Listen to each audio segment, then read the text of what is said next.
السلام علیکم ورحمۃ اللہ وبرکاتہ۔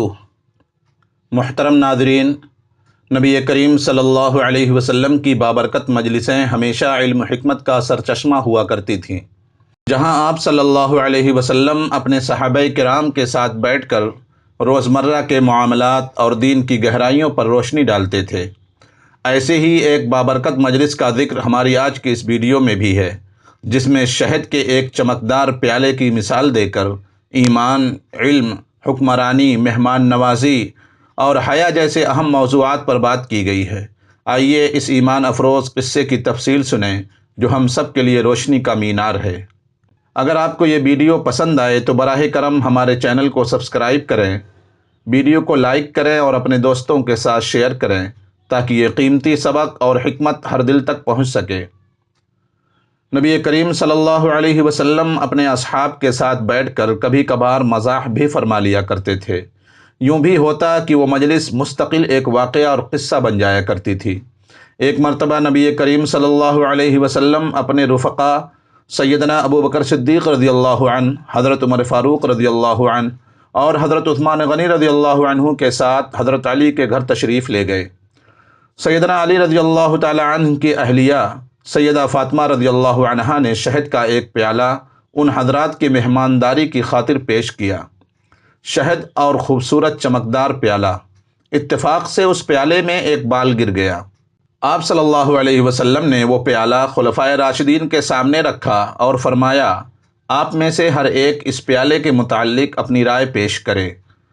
حضرت ابو بکر صدیق رضی اللہ عنہ فرمانے لگے کہ میرے نزدیک مومن کا دل اس پیالے کی طرح چمکدار ہے اور اس کے دل میں ایمان شہد سے زیادہ شیریں ہے، لیکن اس ایمان کو موت تک بحفاظت لے جانا بال سے زیادہ باریک ہے۔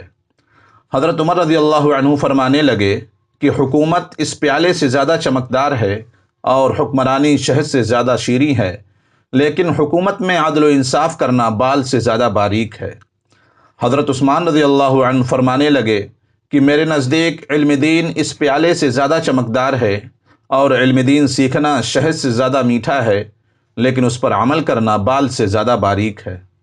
حضرت علی رضی اللہ عنہ نے فرمایا، میرے نزدیک مہمان اس پیالے سے زیادہ چمکدار ہیں اور ان کی مہمان نوازی شہد سے زیادہ شیریں ہے اور ان کو خوش کرنا بال سے زیادہ باریک ہے۔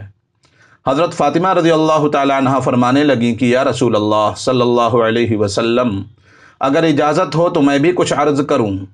آپ کے اجازت دینے پر فرمانے لگیں کہ عورت کے حق میں حیا اس پیالے سے زیادہ چمکدار ہے اور اس کے چہرے پر پردہ شہد سے زیادہ میٹھا ہے، اور غیر مرد کی اس پر نگاہ نہ پڑے یہ بال سے بھی زیادہ باریک ہے۔ کیا خوب ہی محفل تھی۔ جب خلفائے راشدین اپنی رائے کا اظہار کر چکے تو آپ صلی اللہ علیہ وسلم کی طرف متوجہ ہوئے۔ ادھر سرکار دو عالم صلی اللہ علیہ وسلم کے لب مبارک سے یہ الفاظ مبارک نکلے کہ معرفت اس پیالے سے زیادہ چمکدار ہے اور معرفت الہی کا حاصل ہونا اس شہد سے زیادہ میٹھا ہے، اور معرفت الہی کے بعد اس پر عمل کرنا بال سے زیادہ باریک ہے۔ ادھر زمین پر یہ مبارک محفل سجی تھی، ادھر رب ذوالجلال سے بھی جبرائیل اجازت لے کر آ پہنچے اور فرمانے لگے کہ میرے نزدیک راہ خدا چمکدار پیالے سے بھی زیادہ روشن ہے، اور اللہ کی راہ میں خرچ کرنا اور اپنا مال اور اپنی جان قربان کرنا شہد سے زیادہ شیریں ہے، اور اس پر استقامت بال سے زیادہ باریک ہے۔ جب زمین پر سجی اس محفل میں سب اپنی رائے کا اظہار کر چکے تو جبریل امین فرمانے لگے کہ یا رسول اللہ صلی اللہ علیہ وسلم، اللہ تعالیٰ بھی کچھ کہنا چاہتے ہیں۔ اللہ تعالیٰ فرماتے ہیں کہ جنت اس پیالے سے زیادہ چمکدار ہے اور جنت کی نعمتیں اس شہد سے زیادہ شیریں ہیں، لیکن جنت تک پہنچنے کے لیے پل صراط سے گزرنا بال سے زیادہ باریک ہے۔ بلا شبہ یہ مجلس بھی مبارک اور ہر ایک کی گفتگو بھی مبارک۔ اس مجلس میں جہاں آقائے نامدار تھے وہیں صحابہ بھی تھے۔ آپ کی یہ مجلس اور اس میں ہونے والی گفتگو ہم سب کے لیے مشعل راہ ہے۔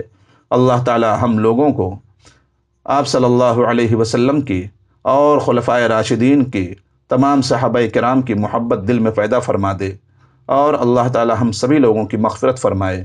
آمین یا رب العالمین۔